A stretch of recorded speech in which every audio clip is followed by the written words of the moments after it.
पुष्टि किस बात से देता है? दूध में छिपा हुआ है घृत, और घृत आप पाना चाहते हैं तो मंथन की प्रक्रिया में जाना पड़ेगा, मथानी चाहिए। मथानी के साथ साथ मंथन करने के लिए आधार भी चाहिए। तो मंथन के लिए मथानी का आधार बनते हैं भगवान कच्छप रूप से। और जब मथते हैं, मथने की शुरुआत हुई, बुद्धिमानी चाहिए।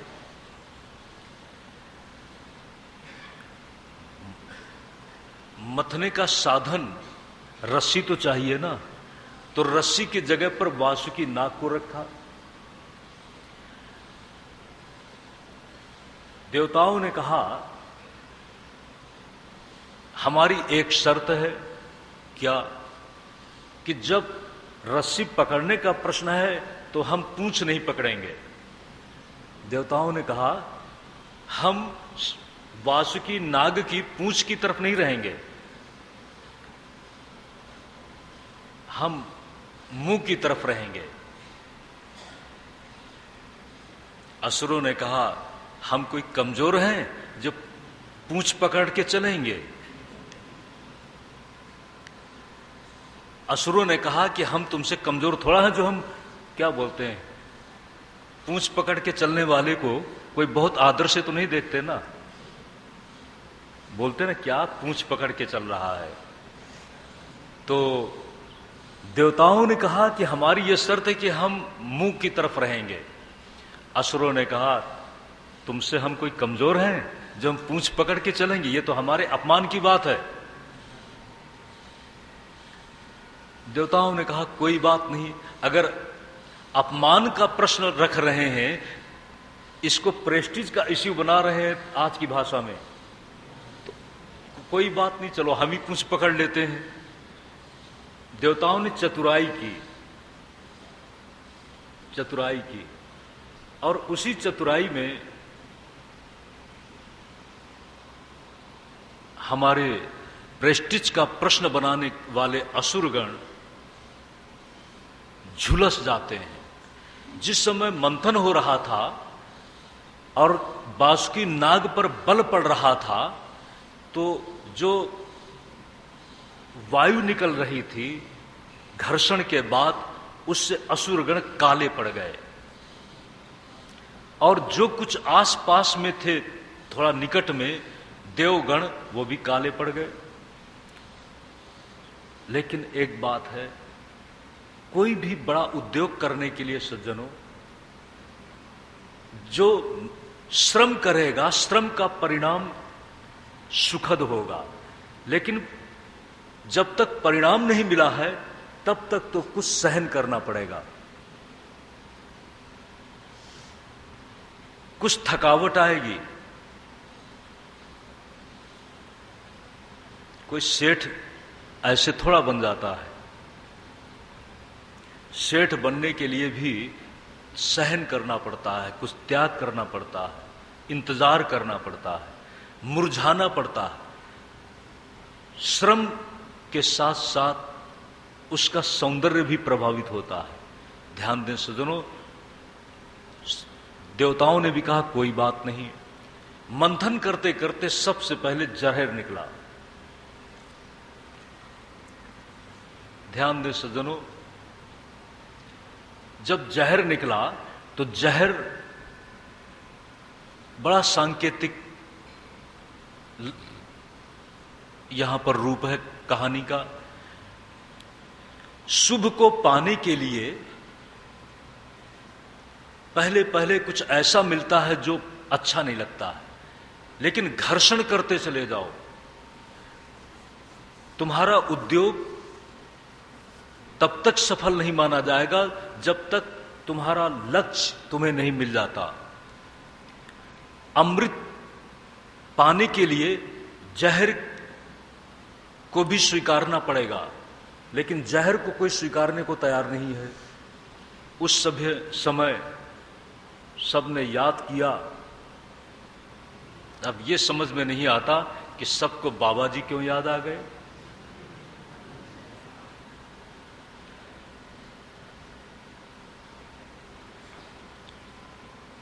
नाम था शिव, लेकिन शिव बनने के लिए, महान बनने के लिए महानता की परीक्षा भी होती है। नाम था शिव, शिव का मतलब है जो कल्याण रूप है, और कल्याण रूपता का प्रयोग कहां होगा? जब वह किसी का कल्याण करे। और जब जहर सबके लिए पीड़ा पैदा कर रहा था, तो उस पीड़ा को जो दूर कर दे वही शिवत्व की भूमि में होगा। भगवान शंकर के पास गए, प्रार्थना की, देव देव महादेव भूतात्मन भूत भावनो त्राहि नः शरणापन्नास त्रैलोक्य दहनाद विषाद। सभी ने प्रार्थना की, त्वमेकः सर्वजगतः ईश्वरो बन्धमोक्षयोः तं त्वामर्चन्ति कुशलाः प्रपन्नार्ति हरं गुरुम। ध्यान दें सज्जनों, गुरु शब्द का प्रयोग किया है। आप बाबा जी को देखें, लोगों ने सोचा कि जो सर्पों को अपना आभूषण बना करके रखता है, तो सर्प का भी जहर निकलता तो है ही, लेकिन सर्प का जहर अनुभव करते करते जो आदती बन चुका है, उसको ये जो समुद्र से निकला हुआ जहर है शायद नुकसान नहीं पहुंचाएगा। सबने प्रार्थना की और कहा कि आप गुरु हैं, त्वमेकः सर्व जगतः ईश्वरो बंध मोक्षयो हो। आप इस जगत के ईश्वर हैं, बंधन और मोक्ष देने में आप समर्थ हैं। बंध भी आपकी ही व्यवस्था है और मोक्ष भी आपकी ही व्यवस्था है। हम आपकी शरण में हैं और आप मेरे लिए उसी तरह से कल्याण करने वाले हैं जिस तरह से गुरु कल्याण करने वाला व्यक्तित्व रखता है। सभी देवगणों के द्वारा प्रार्थना किए जाने पर बाबा जी ने कहा है, ठीक। महाशक्ति से, पराम्बा पार्वती से थोड़ा सा देखो, एक बात है यहां पर बताया है कि बाबा जी ने पार्वती से बात किया है। इसी तरह सज्जनों कोई काम करना हो तो घर वाली से जरूर बात कर लेना। बाबा जी ने पार्वती जी से बात किया है, पार्वती जी ने कहा कि ठीक है, अनुमोदन मिल गया। और अगर माता जी ने अनुमोदन नहीं किया होता तो थोड़ी सी बात बिगड़ जाती। बाबा जी बहुत समझदार हैं। ये वही पार्वती है जो किसी समय सती थी, और सती ने जब अपने शरीर को पिता के मन में अपने स्वामी भगवान शंकर पति के प्रति जब द्रोह देखा, तो उससे जन्म लेने वाले शरीर को भी उसने रखना उचित नहीं समझा। उसने उस शरीर को अपने पिता के यज्ञ में ही समाप्त कर दिया है, यानी उस शरीर को छोड़ दिया।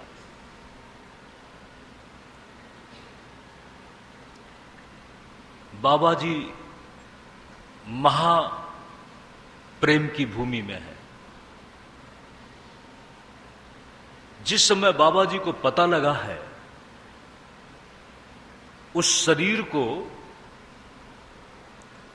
भी उन्होंने शरीर के साथ सम्मोहित होकर इतना उसे प्रेम किया है कि उस शरीर को लेकर के वो घूमने लगे। चारों तरफ जब घूमने लगे, ध्यान देना, गलती हो तो थोड़ा उसको डांटना भी, लेकिन डांटने का ये मतलब तो नहीं कि हमारा संबंध टूट गया। सती जानती थी कि मुझसे गलती तो हुई है, लेकिन ध्यान दें सज्जनों, बाबा जी कुछ बोलते नहीं हैं, समझ लेते हैं। अगर कुछ गलती हो जाए तो बहुत ज्यादा बोलो मत, थोड़ा समझ लो। बड़ी शालीनता है बाबा जी में। समझ तो लिया, लेकिन ये मतलब नहीं है, गलती गलती की जगह पर है। लेकिन जिस समय बाबा जी को पता लगा कि सती ने मेरे अपमान को सहन नहीं कर पाई और मेरे अपमान से इतनी आहत हुई कि उसने अपने आप को वहां पर जाके खत्म कर दिया, तो उनके अंदर प्रेम उमड़ पड़ा। याद में वो पागल हो गए और सती के शरीर को लेकर वो चारों तरफ घूमने लगे। भगवान विष्णु ने अपने कहीं पर ऐसा बताया, जो सारंग धनुष है उससे टुकड़े टुकड़े कर दिया। जहां जहां टुकड़ा गिरा है सती के शरीर का, वहीं पर शक्तिपीठ माना गया। ध्यान देना, वही सती जब दूसरा जन्म लेती है तो पार्वती का है।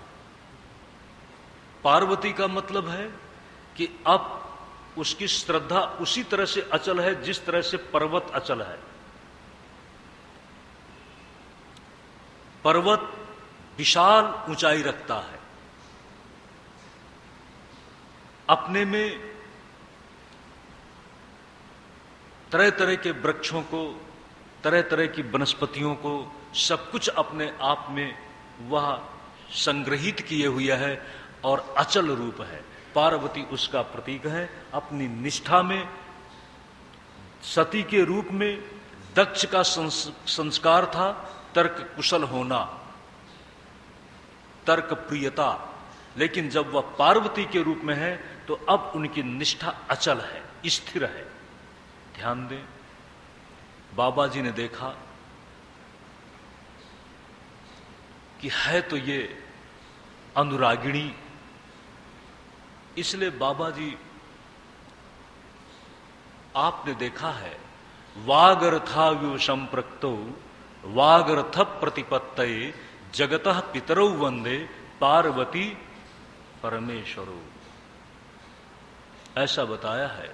गिरा अर्थ, शब्द, वाणी और अर्थ दोनों मिले हुए हैं। इसी तरह से बाबा जी और शक्ति पार्वती दोनों एक साथ में हैं।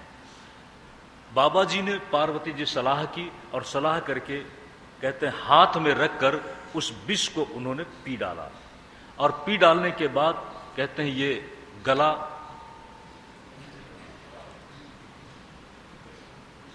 पी तो लिया, लेकिन पीने के बाद जब अंदर जाने लगा तो बाबा जी ने उसको वहीं पर रोक दिया। अगर अंदर जाता है तो खुद को क्षति होती है, अगर बाहर जाता है तो दूसरों को क्षति होती है। अपना भी नुकसान न हो, दूसरे का भी नुकसान न हो, इसलिए बाबा जी ने उसको गले में ही रख लिया। दूसरी बात, नीलकंठ नाम पड़ गया। एक बात आपसे कहूं,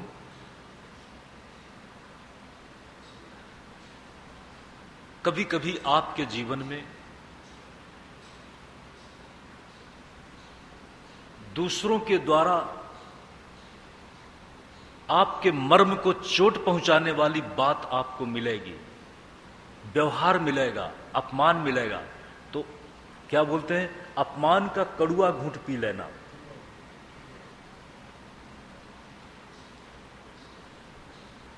अपमान आपको मिला, तो अपमान जब मिला आपको, तो आपसे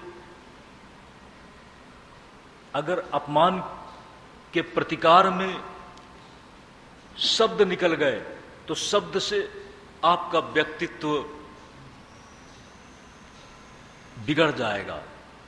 इसलिए सज्जनों, जब किसी व्यक्ति को धीर और सज्जन कहते हैं, अगर गाली देने वाले ने गाली दिया और आपने भी गाली दे दिया तो फिर विशेषता क्या रही?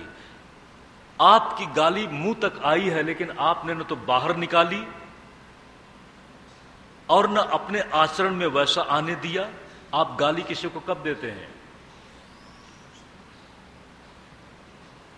जब आप उस गाली की कक्षा में खुद नहीं है। ध्यान दें, बाबा जी जहर को तो स्वीकार कर लेते हैं लेकिन वह जहर को पचा सकते हैं। इतनी उनके अंदर क्षमता है कि जहर को अपने पास रख करके भी जहर उनके लिए दूषण नहीं रहता किंतु उनके लिए भूषण बन जाता है। समाज में, संसार में बहुत बार आपको इस तरह से करना पड़ सकता है। समुद्र मंथन की प्रक्रिया में जहर निकला, जहर के साथ एक क्रम से उच्चैःस्रवा, वारुणी और इसी के साथ रंभा, शंख, गजराज, उच्चैःस्रवा को तो बलि ने ले लिया और गजराज को इंद्र ने ले लिया। जिस समय वारुणी निकली है, वारुणी को असुरों ने अपने आप ले लिया। ध्यान देना सज्जनों, इसीलिए वारुणी अच्छी नहीं मानी गई। वारुणी समझते हैं ना, शराब, मद्य, तभी से निंदित हो गई क्योंकि वह असुर ग्रहित बनी। और जो असुरों से ग्रहण की गई हो, हम भी उसको ग्रहण करें तो इसका मतलब है हम भी असुर बन गए। तो फिर किसी को तो सुर बना रहना है। सुर का सुरत तो इसी बात पर है कि वह असुर की कक्षा से अपने आप को अलग रखे। असुर बल के द्वारा वारुणी को स्वीकार ना, इसी के साथ वारुणी निंदित हो गई। उसी मंथन की प्रक्रिया में लक्ष्मी जी निकली। लक्ष्मी जी का व्यक्तित्व, उनका सौंदर्य इतना आकर्षक था। ध्यान दें सज्जनों, कोई बहुत अच्छी व्यवस्था हो, बहुत अच्छा मूल्यवान कोई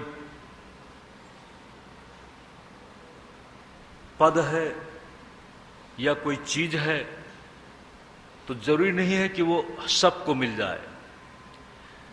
जहां तक व्यक्ति का प्रश्न है, किसी मूल्यवान वस्तु को पाने के लिए भी कुछ मूल्य चुकाना पड़ता है, पात्रता होनी चाहिए। जब श्री निकली, लक्ष्मी निकली तो सभी के मन में अब भाव तो जगा, लेकिन सब देखने लगे कि लक्ष्मी किसे स्वीकारती है। अगर लक्ष्मी कोई वस्तु होती तो कोई भी लेने की इच्छा करता, लेकिन लक्ष्मी तो खुद भी अपने योग्य कौन पात्र है इसका चिंतन करेंगे ना। और इस चिंतन में अगर मैं फेल हो गया, इस चिंतन के अनुरूप मैं नहीं समझा गया तो ये मेरा अपमान होगा। ध्यान देना सज्जनों, यही कारण है कि लक्ष्मी के समुद्र से निकलने के बाद सभी देखते रह गए। महातेजस्विता, लक्ष्मी जी ने इधर उधर देखना शुरू किया। उन्होंने सोचा कि इसमें मेरे अनुरूप कौन है। अनुरूप का चिंतन करते करते सब की तरफ देखा, सब में विशेषता